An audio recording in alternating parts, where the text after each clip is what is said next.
神奈川県横須賀市の京急田浦駅から徒歩5分ほど歩いた場所にある空き地にやってまいりました。横須賀ダンジョンです。この空き地はおそらく山の山頂を切り崩して作られた新しい造成地だと思うんですが、長らく空き地のままのようですね。住所は船越町の2丁目と3丁目の間ぐらいです。調べてみるとこの周辺、明治頃谷の底の方に主要な建物が2軒ほどしかない小さい集落だったようですが、戦後すぐの航空写真を見ると谷底にたくさんの住宅が作られていますね。でその後1960年代に谷の斜面をひな壇状に宅地造成して、70年代には造成された斜面にたくさんの住宅が建てられました。ただ冒頭の空き地については2010年頃から造成が始まったようですが、2023年現在もまだこの山頂の空き地には建物が建てられた形跡はありません。10年ぐらいずっと空き地のようですね。もしかしたら都市計画が中断しているのか頓挫したのかもしれないですけど、この辺りかなりいろんな年代の都市開発の手が入っておりますので、実際どんな感じになっているのかなということで今日は歩いてみようと思います。右手高い斜面がありますけれども、右手側は港が丘というまた町番の違う町になりますので、今日はこの左手側の路地を入って、先ほどの山頂の空き地を見下ろせるポイントがこの先にありますので、そこまで丘を上がっていこうと思います。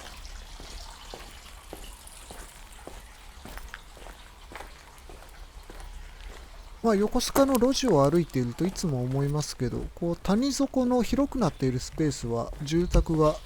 新しいですね。ただこの辺りは特に新しい住宅と古い住宅のギャップが大きいかなというような気もします。新しい住宅はすごい新しくて綺麗なんですけれどもね、古い住宅はかなり古いまま残っているというような印象です。でこちらの道、正面には通行止めの印でしょうかね、黄色と黒のポールが傾いて、つけられていますけれども、この道をまっすぐ行くと山頂の空き地までの階段があるんですけれども、当選簿されて入れないようになってますね。で、右手には宅地の看板が出ております。平成20年に開発許可が出たというお知らせの看板のようですが、ただ工事の完了予定の日付の上にはテープが貼られていますので、どうなんでしょうね。宅地工事中断しているんでしょうかね。先には進めないようなので、隣の道から改めて、山頂に、目指して歩いていきましょう。右手の上の方にも住宅がたくさんありますが、あれは港が丘の隣の町かな、船越町でしょうかね。この辺周辺ぐるーっと周りが丘で囲まれてますので、斜面の住宅が多いですね。この足元の石垣はかなり古そうですが、この左手のお宅もかなり古そうな平屋が建てられていますね。はい、じゃあこちらの細い道を通って、丘の上まで歩いていこうと思います。住宅結構新しくて綺麗ですよね。で道は細いですが、この先は車が止まっているので、この辺りまでは車が入ってこれるんですね。左手の車庫はかなり車種が限定される車庫ですね。で、駐輪場なども設けられていますが、多分この左手の階段を上った先にはアパートがあったと思うので、多分この辺に自転車を止めて上まで、帰られるような方とかいるんでしょうね。でここから長い階段を上って丘の上を目指します。周りはかなり緑が豊かですね。この右手側に山頂の住宅と空き地の土台が見えています。階段を上って土台が見下ろせる丘の上まで、上がっていきましょう。左手側は石垣が傾いてるのかな。なんか結構左手側はもともと住宅があったのかもしれませんが、玄関っぽいものもちょっと左手ちらっとありますけどね。ただ今はかなり草に覆われております。以前は住宅があったのかもしれないですね。まあでも左手側は石垣がかなり立派ですね。苔が生えて、石垣がずっと上の方まで続いています。冒頭の航空写真を見ると、おそらくこの区画が作られたのは1960年代以降だとは思いますが、なんかそれ以上に年代を感じる、歴史を感じる石垣だなという気がしますね。2段になっててかなり高いですな。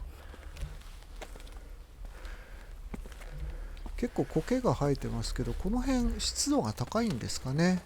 日当たりがいいのかな、もしくは苔の胞子が飛んでるんでしょうかね。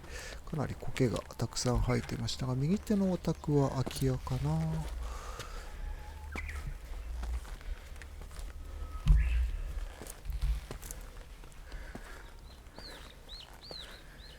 でこの上からまた石垣がずっと続いています。で階段もかなり上の方まで続いていますね。多分下から数えると100段以上は優にありそうです。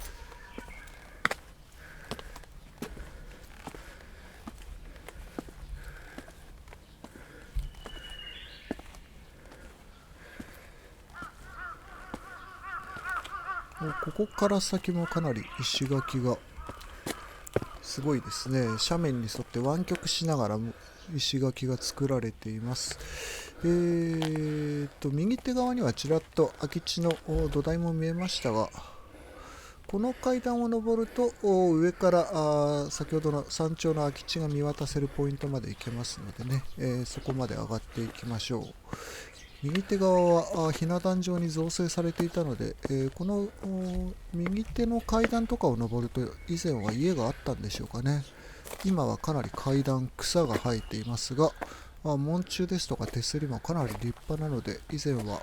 住宅が建てられていたんでしょう。かなりこの辺は草がでもたくさんありますね。階段もちょっと斜めに傾いてる感じがしますけれども、いろんな草が生えてますね。で、結構上の方まで上がってきたので、向こうの方を見ると冒頭の山頂の空き地がこの辺から見えますね。空き地になってかなり時間が経っていると思うんですけど、雑草とか結構生えてますね。でその向こうには隣の斜面の住宅地も見えていますが、あちらの住宅地はまたこの後歩いていきます。この道はさらに奥まで続いていますね。右手側にも住宅が建てられています。でさらにその右手側の奥の方には水道局のなんて言うんだろうな、貯水池があるかと思うんですけれども、この土の道を行った先、フェンスで行き止まりになって、その先が貯水池なんですけれども、ちょっと今日は行けないかな。でこの土の道を下っていくと下の方まで行けるとは思いますが、今日のところはこの道を引き返して、先ほどの石垣の道まで戻りましょうかね。正面には以前田浦に来た時にラストで映した大きいマンションが映ってますね。向こうの方が船越町の3丁目で、こちら側が船越町の2丁目ですね。でもあそこ右手側の空き地に住宅が建てられたら、この辺もかなり景色が変わるんでしょうな。こちらのこういう入り組んだ階段の住宅地にはならないと思いますけどね。もし工事が進むのであればどんな住宅になるのか楽しみではありますけどね。はい、では今度ちょっとこちらの道を進んでいきましょう。左手の石垣かなり立派で高いですね。でその先の壁も階段に壁が一体化しているタイプですけれども、こういった階段あんまり最近は見ないんで、なかなか面白い造形だなというふうに思います。で木の電柱がありましたね。この辺りはかなり草も整理されていますし、ここから空き地の土台も見えておりますね。本当に谷の上にこうポツンポンとこうつけられたような感じですな、空き地の土台が。で、正面の方向こう側には港が丘の住宅地が見えております。あちらも山を切り崩して作られた住宅地だと思うので、以前はもっと山が高かったんでしょうね。で、こちらの階段を下って、ぐるっと、谷を一周するような形で下まで降りていきましょう。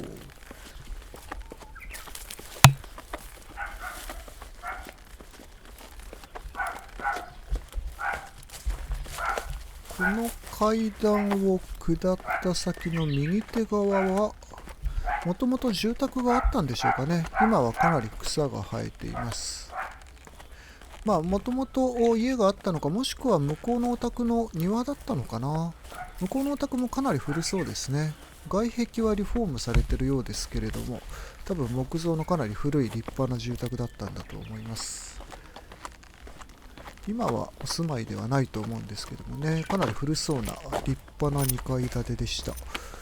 で、この右手側の石垣もかなり草がたくさん生えてますね。ここは右手側、石垣が白く塗られてるのかな、苔でしょうかね。なんかこの辺の石垣は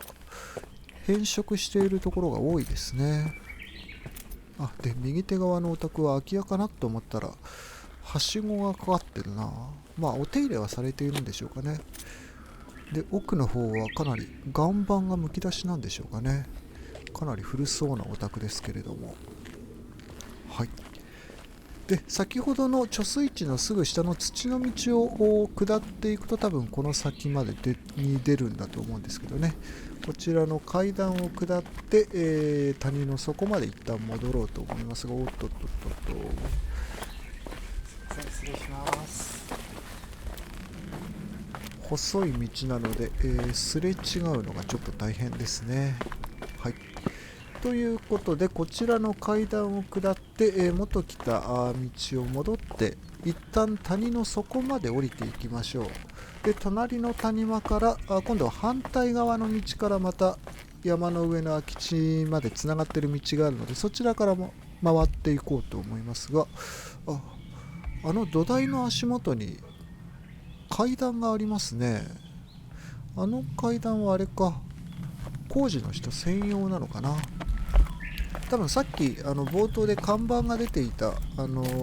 白黒で、当選馬されていた道を行くと階段まで行けると思うんですけどね。白黒、黄色と黒か、黄色と黒のポールで塞がれていた道を多分進むと階段まで行けると思うんですけどね。多分今は登れないんじゃないのかな。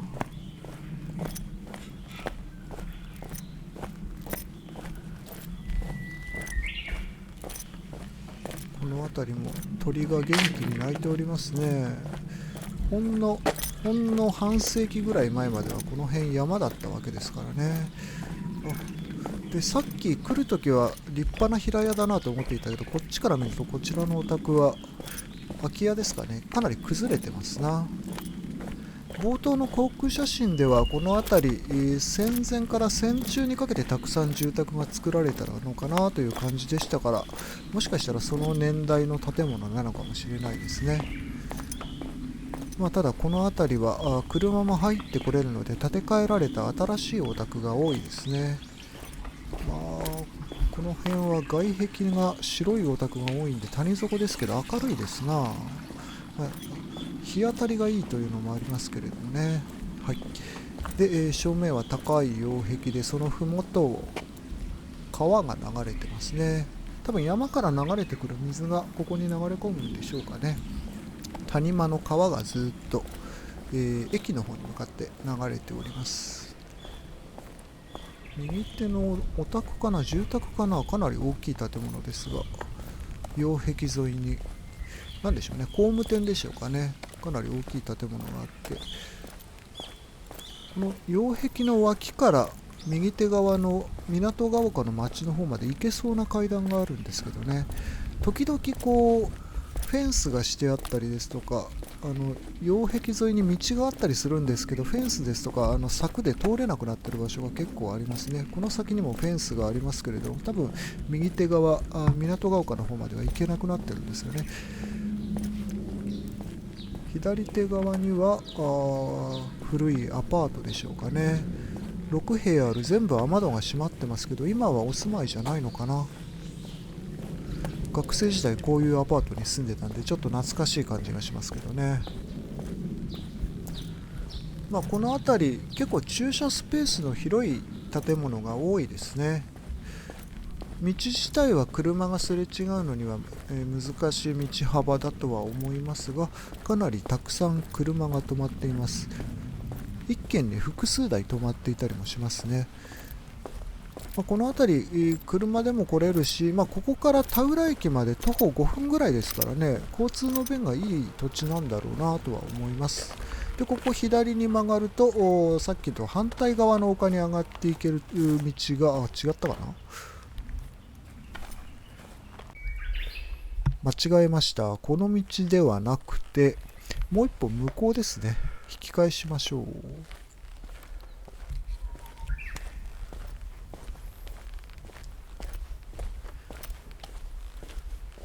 もう一本隣の道を左に曲がると、先ほどと反対側の谷間を上がっていく坂道になりますね。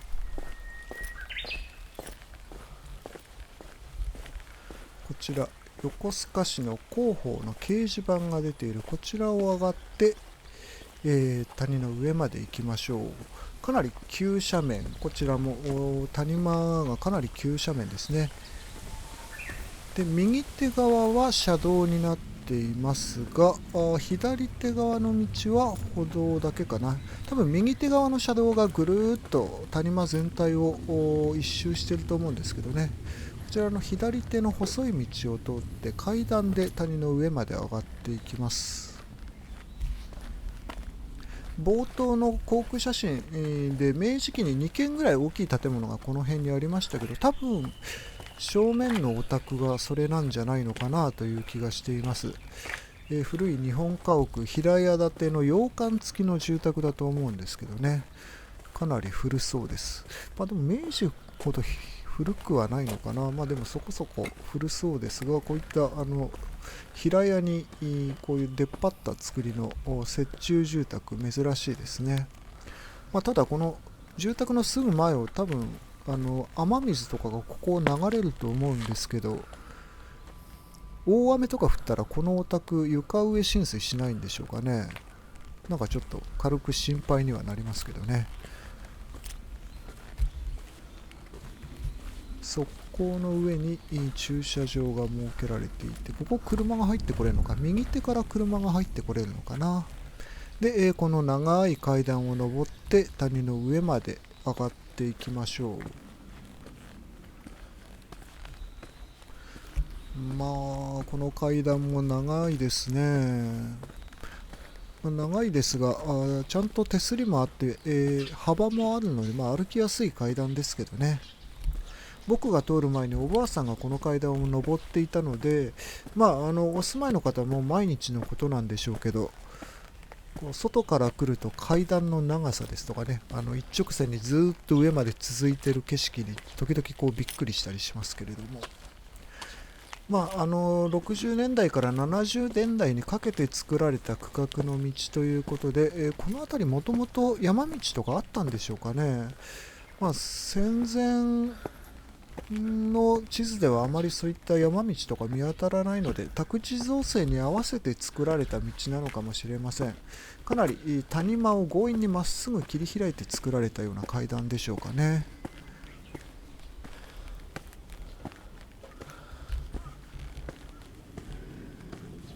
でここで階段が一段落して、その先には坂道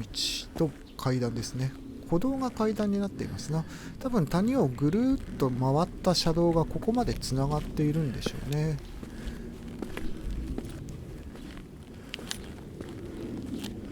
かなり映像では分かりにくい、かなり急坂ですね。で冒頭の谷の入り口の車道がぐるーっと向こうの方にありますけど、このまま谷を一周してここまでつながっているんだと思います。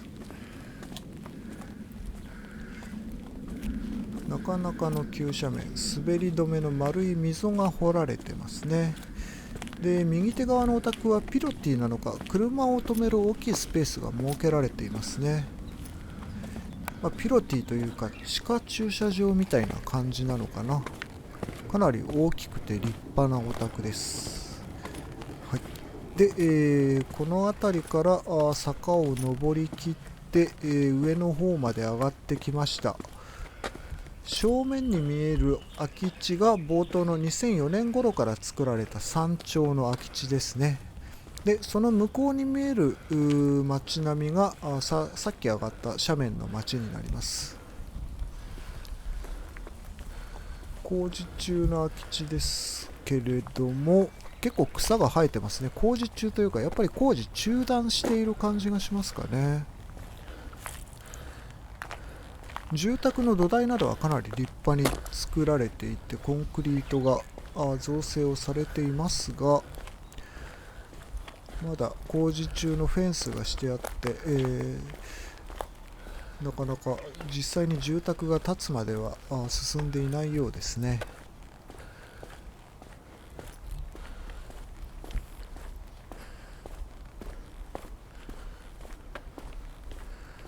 正面にはもともと擁壁だったものをショベルカーとかでガーンと壊した跡がありますね。もともとこの辺ずっと崖崩れ防止の擁壁が作られていたんでしょうな。かなり高い擁壁ですね。上の方まで。もともとでもあそこまで、山があったんですもんね。あの高さまでのあった山を切り崩して、住宅地にしてるということですからね。かなり大工事だったんだと思います。上の方にはかなり緑が豊かに茂っていて、擁壁に鳥が掘られてるかな。ちょろっと模様がついてますね。かなり高い擁壁です。この辺もともと切り立った崖だと思うんですよね。住宅ですとか畑もほとんどないようなかなり切り立った崖だと思うので、この右手側も草は生えてますけど、急斜面に笹とかが生えているんでしょう。多分登ろうと思ってもなかなか登れないような急斜面がこの右側だと思います。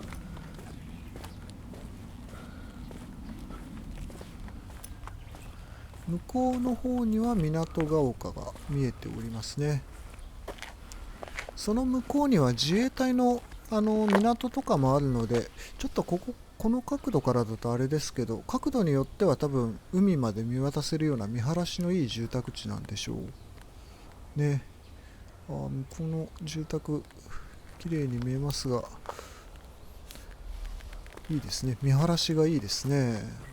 左手側は岩がむき出しの斜面になっております。でも車が通れると結構便利そうですね。眺めが良くて日当たりもいい住宅地だなというふうに思いますが、坂が結構急ですね。でもこちら側も坂道になると地面に丸が掘られていて、多分滑り止めだと思います。で正面の茂みの向こうには簡単な公園が山頂にあったと思いますが、こちら側の手前の階段からでは多分その公園に行けなかったと思うんですね。公園ってんでもないんですけどね、広場があったと思いますけれども、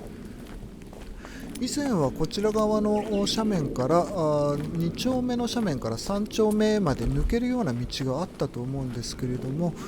今の地図を見るとそういった反対側の谷間までつながっているような道はないですね。この谷間の道は全部この谷まで完結をしているようです。正面のこの一切手すりのない斜面に沿った道とかなんかいいですね。あんまりこういうタイプの道見ないですけれども、結構左手側はこう斜面に沿って玄関までの道が作られているような作りが多いですね。結構左手側も上の方は切り立っているんでしょうな。この辺も岩肌がそのままむき出しなのでかなり急な崖だったんでしょうね。こちら側も右手には立派な駐車場が設けられております。複数台止められるかなり立派な駐車場ですね。で、その向こうには先ほどこちらの谷間来てから冒頭登った階段が見えますね。こちら側から見るとやっぱり向こう側の斜面も、急斜面っぷりがよく分かりますな。もう全部急斜面ですね。なんかかなり急斜面の真ん中を階段がずっと上まで貫くような感じで作られていますね。すごいな。でも斜面がずっとコンクリートで整備をされていますね。1960年代から70年代にかけて多分この辺りも大工事だったんでしょうね。